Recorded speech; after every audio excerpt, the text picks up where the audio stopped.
Fresh every Tuesday for MSPs around the world. This is Paul Green's MSP Marketing Podcast. Hello and welcome to the show. Here's what we got coming up for you this week. Documentation. How can you document procedures and processes for your business? I know you probably have documentation in place for your clients, but sometimes you might neglect documenting how work is done within your company. That's Owen McGabb of Sweet Process, and we're going to be talking systems today. Systems, processes, and documentation. They're so important in your MSP, and Owen will reveal later on how to make it easier to document the things that you do day to day. We're also going to be talking about what happens when a client wants to leave you. It's so frustrating.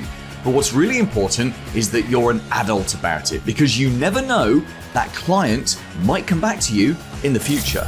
Paul Green's MSP Marketing Podcast. Imagine this nightmare scenario. You're at home, you're in the middle of a real work flurry, but you need caffeine. You're desperate for caffeine. So you nip downstairs, you make yourself a coffee, open the fridge, pull out the milk and give it the sniff test.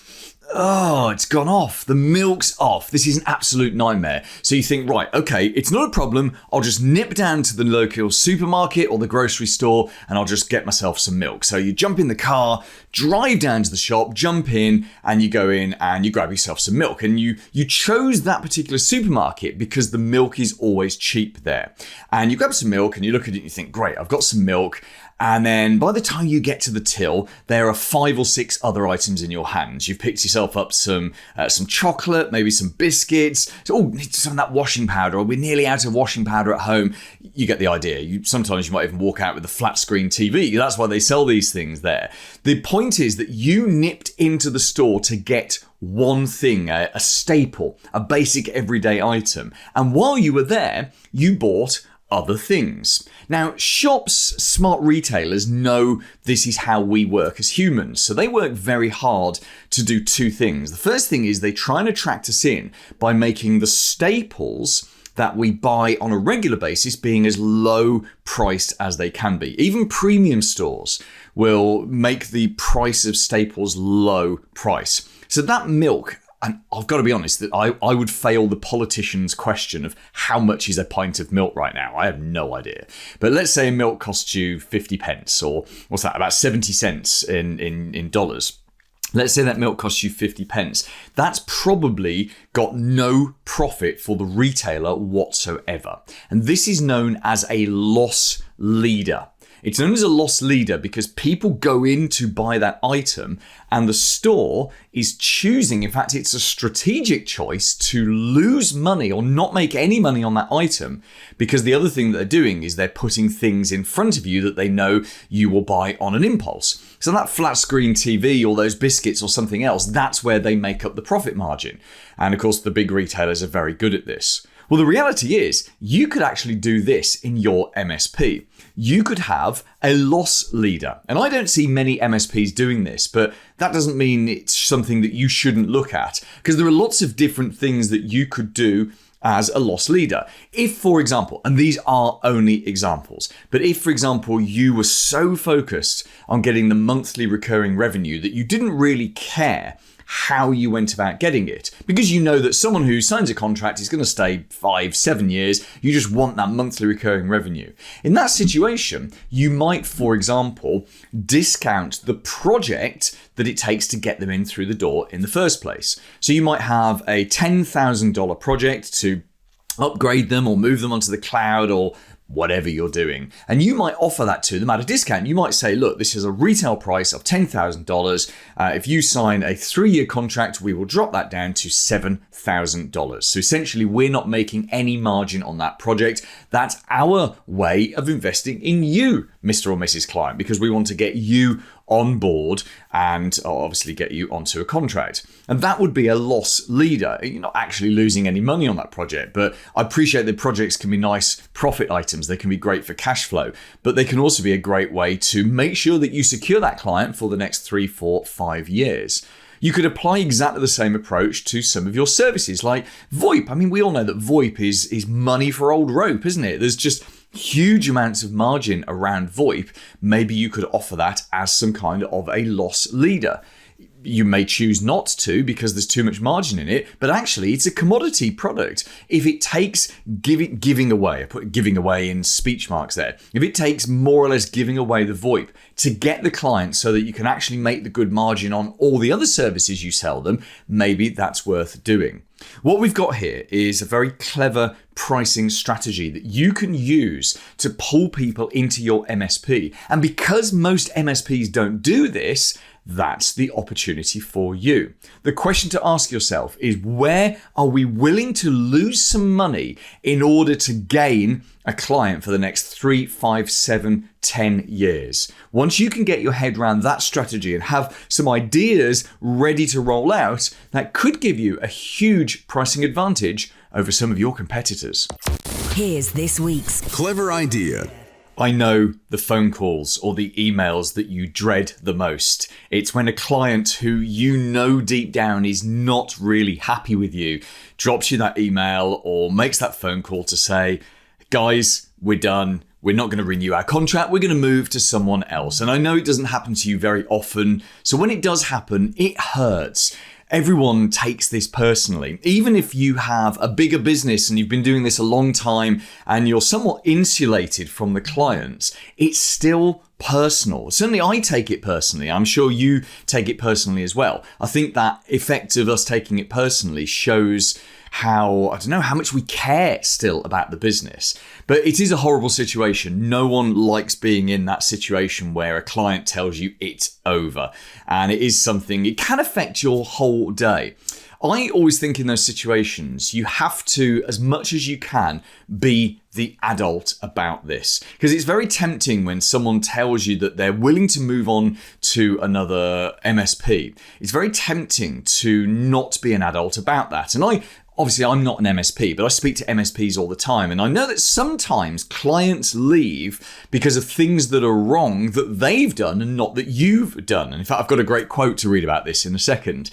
I know in those situations, it's very easy for you to not be the adult, to say, well, do you know what? You guys are idiots. You might not say this to them, but you might think it. You guys are idiots. The problems you've got are caused by you. You don't listen to our recommendations. You don't follow our advice. You said you didn't want XYZ solution, and then you got hacked, and somehow that was our problem. And it's all of this is going through your head and your heart when that client says they're leaving. And that's a situation where it's very, very easy to be, I'm not going to say be childish, but to not be an adult about it. Here's the thing though.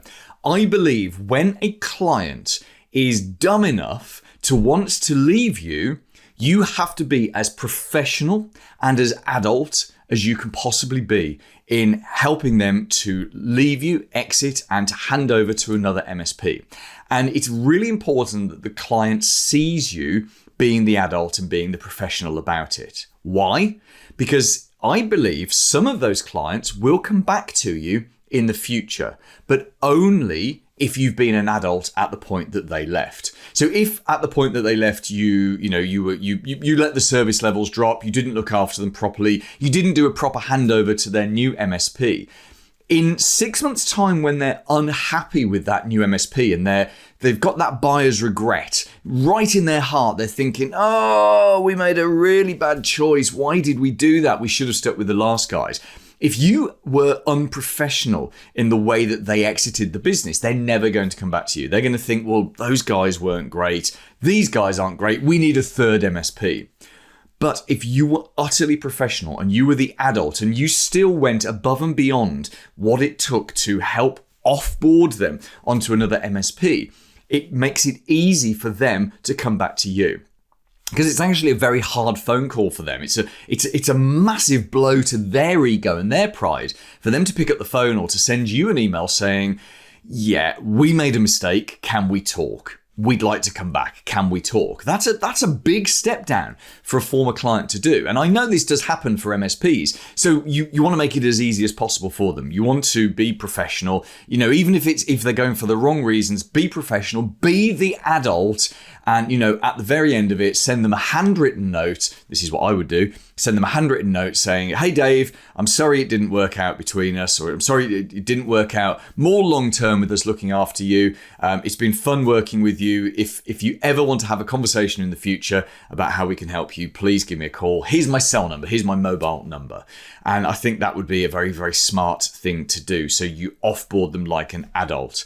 There's always the opportunities that someone will come back. And many MSPs, maybe if you haven't had this, you will in the future at some point. Many MSPs have had clients coming back, particularly when that client has switched to save money.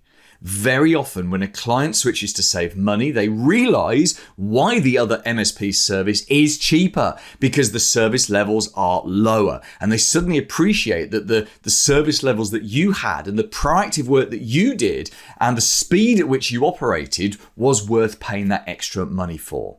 Now, I'm going to read you a quote, and this comes from an awesome book. If you haven't read this yet, it's a book I highly recommend. It's called MSP Secrets Revealed by Mark Copeman. Mark's a lovely friend of mine. I've got to know him over the last couple of years. He's been on this podcast. He wrote this book, I think it was a couple of years ago. This might have been his pandemic project. Yeah, 2020. It says the copyright at the beginning. And I know he's actively writing MSP Secrets Revealed 2 as we speak and as we record this podcast. Now, the great thing about this book is he's gone out and he's got lots of MSPs and vendors and experts who have contributed content into this book. I've got something somewhere in here. I think I wrote about the profit matrix in this one. But I'm going to read you something from page 207 of the book. And this was written by Nathan Maxwell of CCI Team. And I'm going to just give you I'm not going to read the whole thing, but I'll give you a shortcut. Nathan writes, stay classy, always, always. That's like Ron Burgundy, isn't it? Stay classy, San Diego. So Nathan writes, stay classy, always. MSP services are like any other aspect of life, up and down. Sometimes your clients love you. Sometimes, well, not so much. Be honest, be real, and be classy. No matter what the situation is, be the adult. And then he writes, we bend over backwards to provide good service to keep computers, networks, wireless, firewalls, and all the other gear humming smoothly. And then we aren't appreciated. We're accused of poor quality. We're blamed for something breaking when all we did was walk by an office. Be patient. Be the adult, even if that means being slighted. And Nathan finishes this by writing, and I love this, our true personality shows only in dark times. A thinker once said, you only see what's in the cup when it's bumped. If you're a true professional, show it. When life gives you the chance, be the adult in the room. You will never regret it. And MSP Secrets Revealed is full of great advice like that. So please do go and get that book. It is on Amazon. Be the adult in the room. Stay classy, San Diego. The ultimate MSP podcast crossover. Just before we get to this week's big interview, we've got something a little bit different for you. September is such an important month for growing your business because people come back from their summer vacations, their holidays, and they kind of get their head down and plow on with doing as much as they can to grow their business throughout the next few months before we get to the Christmas break. Now, the ordinary business owners and managers that you want to reach, they're doing that right now, which makes it a great opportunity for you to reach out to them because this is the point they're starting to make their big plans and implement them. So I've got together with a bunch of other great MSP podcasters around the world, and together we are sharing our knowledge, our best ideas throughout September. Today, it's Todd Kane. Hi, I'm Todd Kane, and I'm the host of the Evolved Radio podcast.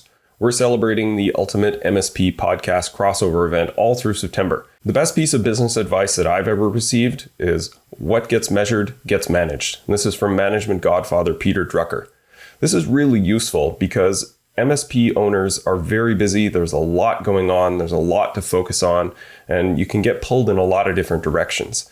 And if you understand what good looks like, you have these measures that are clearly understood by yourself and the staff. They act as objective measures that help everyone to understand what good looks like, so that everyone can focus on what the priorities are and know when the business is off track, what areas need support, and allows you to focus on more of the strategic activities rather than being dragged into the day-to-day and the minutia of the business.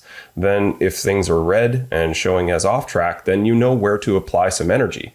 But otherwise, you get to stay out of the day-to-day and be more trusting with the staff so that they can be more independent with the day-to-day and the management of the activities that they're supposed to be responsible for, because they know what good looks like. They have those objective measures, and allows everyone to work on the parts of the business that will move everyone forward. And it feels like everyone's working on the same thing and pulling in the right direction, and know when it's working and when it's not. So when it's not, just work with the team, be curious, ask lots of questions. Why do we think this isn't working? What are we not doing? Are there processes or systems that we're missing? And it allows a more balanced approach to the troubleshooting of the things that naturally go wrong in the business. So I'll be back for our Ultimate MSP Podcast crossover on September 30th. And remember, you can win $1,000 by posting about our crossover on LinkedIn. You can use the hashtag MSP Podcast Crossover to enter the draw. See you then. The big interview. Hi, my name's Owen Magab Inao, and I'm the CEO and co-founder of Sweet Process. So in a nutshell, our app makes it very simple for employees, their managers, and even employees on the ground and management to come together to document procedures for how work is done, and even have this whole process of continuously improving them. So at any given point, you can have one single place online to go to find instructions on how work is done at your company. So documentation is an interesting thing in our world. Owen, you're just taking your first few steps into working with MSPs. So I know you don't know our world very well, but documentation is interesting because your average MSP is actually very good at documentation. But that documentation is their clients. It's how their clients' networks are set up. It's what hardware they've got, what software they've got, the licenses, the users. And it's very much the part of being a good MSP is to fully document all of your clients as much as you can, because it just makes your job easier. However, many, not all, but many of the MSPs that I speak to fail to use that level of documentation for their own businesses. Is this a common thing that you see? Do you see that people find it very difficult to document things within their businesses? So yes, as a matter of fact, that is a normal thing where, people, they will focus on trying to, in terms of MSPs, they're working with clients and helping them with their IT and all that. But then internally, they don't have this documentation in place. We actually have several clients who are MSPs who have even given us case studies. And that was probably one of the issues that we're having, is that in order to scale and grow the company, they needed to have this documentation in place so that, onboarding can be much faster. Mistakes are much less. So it's an issue. Not only MSPs, but across the board, different companies experience this very thing. So why? Why do we find it so hard to document the things that we're doing every day? Well, it might be just that it might not be the most exciting part of business. Maybe trying to go get sales, get new clients and all that. That's also exciting, right? Because you're bringing more revenue into the business. But this other side doesn't get as much attention, or maybe stays all the way to the end because it's not as that exciting. And then it looks like, oh gosh, I don't have enough time in the day to get stuff done. Now I got to spend time to sit down and document how we do work, right? So it then gets procrastinated. But the reality is that the business is really way much more valuable if you do have documentation in place. Imagine the person, if you're trying to sell your business, who wants to come in and you don't have any documentation in place, versus the one who has everything all documented and they don't really have to be in the business because anybody can be replaced at any single time. Which business will have more value? Of course, it would be the documented one. And I'm sure you've read the E-Myth Revisited, and you've probably read Built to Sell as well, which essentially are if you haven't read them, you need to read those books, because the outcome of both of those is to remove the chaos from the business. You systemize the business and you document the systems, and you create what Michael Gerber calls in the E-Myth Revisited. He calls it the franchise model. You look at your business as if you were going to franchise it, and you build an operating manual as if you were going to sell that on to someone else, even though you're not. So I think, that book alone has been out since 1980 something. Been a long time. Yeah, very, very long time. And I think you're right that there seem to be many other things. Do you find that people hit a point where either they're going to put the business up for sale and the broker tells them they need to start documenting, or as you say, they just hit a barrier to growth, and they realize that the barrier to growth is because they themselves are doing too many things or doing too much firefighting. So I'll come at it at two angles, because I've actually seen both situations. There was actually a customer who came to us, and the issue was they was trying to sell the business. And the reality was they told him that, hey, you can't really get as much value for the business until you have this documentation in place, because that's what will make the company much more exciting for potential buyers. And then on the other one was a situation where he's trying to, he's getting a lot of customers in, and he wants to scale the operation side of things, but onboarding was slow. You get people into the company taking over the roles, but you can dump the information into their head much quickly as to how the work is done, and so that was slowing down his growth. So it's from different angles, employee onboarding, basically scaling the business and selling the business, so on and so forth. And even to another extent too is delivering predictable results to customers is another thing too, because if you don't have documentation in place on how you do that, then people are doing things however they like, and then the results are not being predictable the way you want it to be. So I just explained like different angles in which people find that, okay, they're having this problem, but then it all boils down to you need to have documentation in place. Yes. Let me admit something stupid I did back in around about 2009, 2010-ish. So I had a different business then. I had a marketing agency, and we only had around about 3 staff. But I read the E-Myth Revisited. I think I read it on a holiday, and so I came racing back to the business, and I'm like, right, everyone, we're gonna document everything. We're gonna create an operations manual. This is gonna free me from the hell that is this business. And obviously, I then started the documentation, which in a week, I perhaps produced 4 words because I had too many other things to do. So I then took Zoe. Zoe is still one of my friends, although she doesn't work with me anymore. Zoe is one of the most capable human beings on the planet. And in fact, actually, she left me to go and become like an air ambulance paramedic, where she would fly around in helicopters and save people's lives. She's awesome.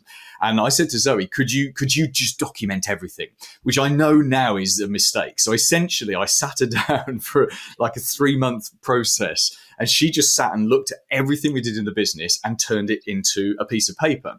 Now, the reason that was my biggest mistake was at the end of it, we had this massive manual with I kid you not, 70, 80, 90 pieces of paper, and everything was documented of how it should be done. The mistake we'd made, I believe the mistake we made, was that there was zero engagement with me and with the other members of the staff. So Zoe had just sat down, used her analytical brain to break things down, write those things on paper. She printed, 4 or 5 copies of it, and no one ever looked at it ever again. Now, to please make me feel better about my mistake from 10 years ago. Is that a common thing? Have you seen that before? That's a common thing. As a matter of fact, if I can give you a backstory so that people have context as to how I got involved in SweetProcess. So back SweetProcess got started in the 4th quarter of 2019, right? And so SweetProcess, like I mentioned, is a software. But before then, I used to run an agency where I was providing people with back office support from the Philippines. People had read this book, The 4-Hour Work Week, The World is Flat, and automatically they would think, okay, they can go ahead and hire somebody and just magically give them work to do, and the work gets done predictably and the way they want, right? But then what I had to educate people on was that, in order for us, especially someone who's not sitting next to you, someone in a different culture, a country, to come in and take over the work from you, there has to be documentation in place. Well, the problem was a lot of the tools that were being used to document stuff were either enterprise level tools, and so were hard to use. And so I said, okay, maybe there has to be a better way for us to do this. We have to find easier tools. I went on a podcast similar to this one, where I was teaching how I was doing my business of helping people document procedures and processes in their business, and then giving their work to my teammates, my people in the Philippines to do the work. And my co-founder, Jervis, at SweetProcess, listened to that interview, was like, dude, I want to build something similar to what you were talking about. And, so we had a conversation after he reached out to me. I said, instead of me just giving you suggestions on how to build this software you're talking about, what if we come together to build the software together? Because this is an issue we're facing. the tools out here to do this are hard to use, and I wanted to build something. And that's was how Sweet Process got started. Long story short, before we built anything, we spent some time talking to a bunch of different people to figure out what their specific needs were with regards to documenting procedures for their business, took all those findings, and then we were able to now say, okay, instead of making our software as complicated as the ones I was running from, we got to focus on the root problems people were having and build the minimum viable version of that so that software is simple and easy to use. So now to the question of how to get started, because you said you gave it to somebody to, in this case, Zoe, right, to get work done, to get it documented, and nobody else was involved. And before you know, you have all this documentation in place that nobody else was involved in and nobody can use. So what I said to do to combat that is, before you get documenting anything in your business, first of all, ask yourself the question, is this something that we do need to document, or is this something that we need to do in the first place? Because if you don't need to do it, then there's really no need to go through that whole process of documenting it. It might be some tribal knowledge thing that we've always done this, but you got to ask that critical question. And if that's the case, eliminate it. Well, then now you're left with stuff that you actually need to do, which is required for the business. And that can be broken down into two parts. The first part is the tasks that are income generating, like, the sales, the marketing stuff that actually bring in revenue. And then the parts that is not necessarily income generating, but is what, you need to, the production parts of things, like the things you need to do in order to deliver to your customers and so on and so forth, right? So the production side of the business. And so what happens, people might say, okay, I want to go ahead and jump into documenting the revenue generating parts of the business because that seems like the exciting part to get involved with. And then the mistake if you do that is that, okay, if you document all that stuff and you bring in more people to follow those documents to get in more revenue, you're going to be stuck with the fact that you have a lot of bottlenecks on the other side that you have not fixed yet. So that's why I say focus on the production side of things. Figure out, okay, what is the single biggest bottleneck of your time right now, right? That's where I want you to start first. Right. And so you take that single biggest bottleneck of your task and then say, okay, let's start documenting that task. The first way to do it is you got to install in your mind and the mind of your managers and your employees that, hey, we're going to do this. We're going to collaborate together. And it doesn't have to be perfect. This is going to be a thing of continuous improvement. So because when they see the very first version of it, they're given the permission to understand that, hey, we're starting from the scratch. So first thing is you've identified the task as the biggest bottleneck of your time. Then you go ahead and, you can use this tool like Sweet Process or even any other tool out there, but document the title of the procedure and the title of all the steps. And the best way to even do that is while you're doing the work, because, while you're doing the work, it's most fresher to you then. So as you're doing it, you enter the title of the task and title of each of the steps. Now, don't worry about entering the details just yet. And people will be like, why don't I enter details? I said, no, because this has to be a collaborative thing where your employees have to be involved in it. So once let's say you're doing a task that's 10 steps. You when you're done, you will have what I call a minimum viable procedure that has title of procedure and title of the 10 steps. Now, then you give that procedure to your manager or some employee who you've verbally trained on a task before and say, hey, this is something that I documented. I didn't want you to have a blank screen. Now, let's go ahead and start filling out the details. Now, they find some time and start putting in as much details in there. And you tell them, hey, don't worry about making the details encyclopedia or level. Just the minimum amount of information in terms of text, screenshots, or if you want to put a small video in each step, whatever, just put it in there so that we have something.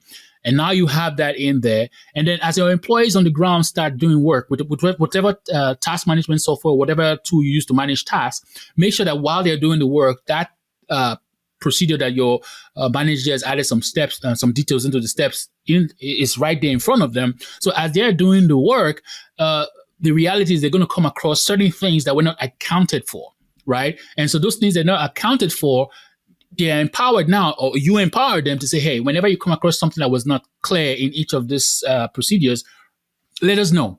And then we can take that information back and improve upon the documents, right? So what I just walked you through is how you identify the biggest bottleneck, work with your manager to fill in the details as much as possible, encourage your employees when they're doing work to have that thing right there in front of them so that as they're doing work, they can pass the feedback back to you. And once you're done with that first one, now you identify the next biggest bottleneck, do the same thing again, everybody is given permission to know that this is continuous improvement. It's not going to be perfect, but we're counting on everybody to bring back feedback so we can improve it. Before you know, you've gone from the biggest bottleneck to the next one, and now you have more time because you've documented all those tasks to now start looking at, okay, what are those income generating tasks that I need to also document how they're done? Do the same exact thing on working on those as well, and you can start getting more people to come over and take over some of those income generating tasks for you, which at this time makes more sense because these other tasks that was the biggest bottleneck, you've documented how it's done, and people are actually getting work done based on your instructions. So you're kind of clearing up the bottlenecks, knowing that if you bring in more employees following your income generating tasks, the bottlenecks will not be there to be as an issue anymore as it was. But now you've documented the different parts of your business, just following this dance of keeping everything simple and everybody understands this continuous improvement. Yeah, that makes perfect sense. Owen, I've really enjoyed talking to you. I think I thought I was a fast talker. You're just at it, just nonstop. It's awesome. I love your energy. I should have told you earlier that if I'm talking too fast, you slow me down. A lot of our listeners listen to our audio podcast on 1.5, so they listen faster. I think with you, they're going to have to come back to 0.5. I tell you, they really are. So listen, I'm going to get you back on the podcast perhaps next year at some point. Because as you iterate your software and as you learn more and more about how companies document themselves, I think that learning will be valuable. So it'd be great to get you back on. Just to finish, just remind us what the website address is for your business. So it's sweetprocess.com. So sweet like candy, process, so sweetprocess.com. But I know we've been talking about the software, but I want to leave people with basically a 52 standard operating procedure templates, because even though I've shown you the framework on how to do it on your own, you might still want to have something handy to start off from. So to get access to that 52 standard operating procedure templates, you just basically go to sweetprocess.com/MSP marketing. So sweetprocess.com/MSP marketing, and you get access to that. Paul Green's MSP Marketing Podcast. This week's recommended book. Hi, this is Shweb from asaservice.support. The book I'm recommending is Leading by the legendary Sir Alex Ferguson, where he draws parallels between managing and leading Men United into great success and how that would work in the world of business. Coming up next week. Hi, my name is Jamie Shanks. I'm the CEO of Pipeline Signals, and I'll be on the show next week talking about relationship signal intelligence. Follow your fans. Watch who leaves your customers and goes into prospects, and you will be able to create opportunity. Make sure you subscribe wherever you listen to this podcast so you never miss an episode. On top of our interview with Jamie next week, we're going to be talking about direct mail. I got something in the post this week that made me really want to take urgent action. So I'm going to show it to you, break down all the different elements that, in my opinion, make it a fantastic piece of direct mail. I've also got an idea from a real-life MSP, and it's to do with making your live calendar available to prospects on your website. It's a bit of a twist on that idea, which will actually help you with your marketing. All of that is coming next week, and don't forget as well, we have a ton of content for you right now on YouTube. Just go to youtube.com/MSP marketing. Join me next Tuesday and have a very profitable week in your MSP. Made in the UK. For MSPs around the world. Paul Green's MSP Marketing Podcast.